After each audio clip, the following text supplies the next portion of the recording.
Hi, my name is Richard Lang. In this film I'm going to invite you to take a fresh look at yourself, a fresh look at your identity. But why should you do this?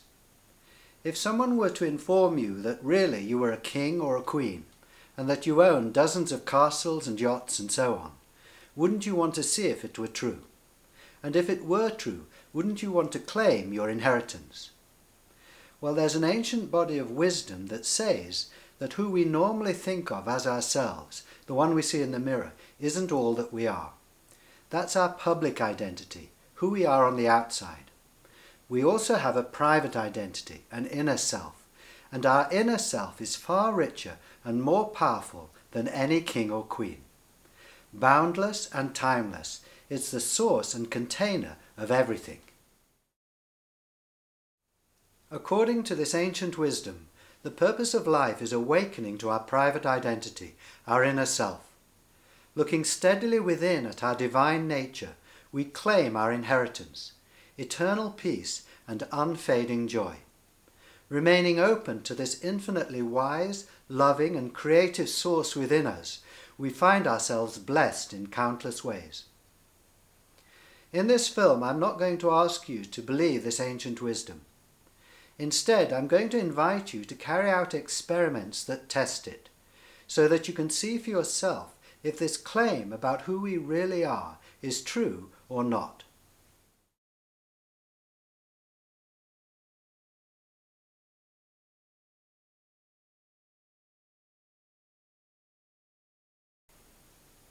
First, I'll rephrase this spiritual claim about our identity in modern physical terms.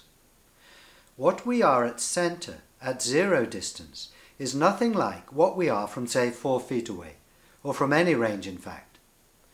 Science accepts this idea. What things are depends partly on the range of the observer. You're looking at me from a few feet away. From there I'm human, I'm Richard. But if you were to come up to me using microscopes, you'd leave Richard behind and come to a layer of cells. And coming closer, you'd come to a layer of molecules, and then atoms, particles, and so on, down to practically nothing at all. In other words, we have layers like an onion. If instead of zooming in towards me, you were to zoom away from me, then you would view other layers of me. Moving away, you'd find that Richard would be replaced by London, and then by England, then by the planet, the star, the galaxy, and so on. Here's a diagram of these outer layers. We need every one of our layers to exist. To breathe, we need not only our lungs and the cells and molecules that make up our lungs, we also need the rest of life, the atmosphere, the sun, and so on. Though we identify primarily with what we look like from a few feet away, with our human layer, we need every layer. It's one undivided system.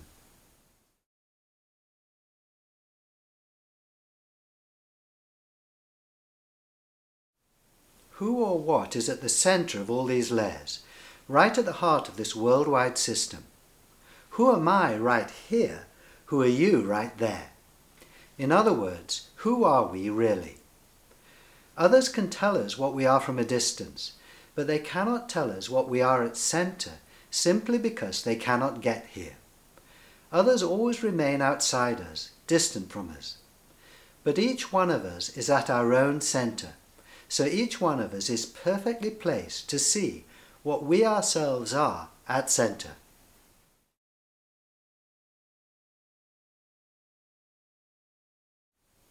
I'm looking at my own center now, and I find here no face, no appearance. Instead, I find boundless transparency, aware space full of the whole world. I cannot show you this space. Whenever you look at me, you'll always find something here. At that range you can see my face. But what I can do is invite you to look there where you are, to see if you're in the same boundless condition there as I am here. So let's see if this amazing claim about you, about me, about everyone is true. If it is true, and if awareness of this inner reality becomes the norm in society, I believe that all life on this planet will benefit. The first experiment I'm going to guide you through is the pointing experiment.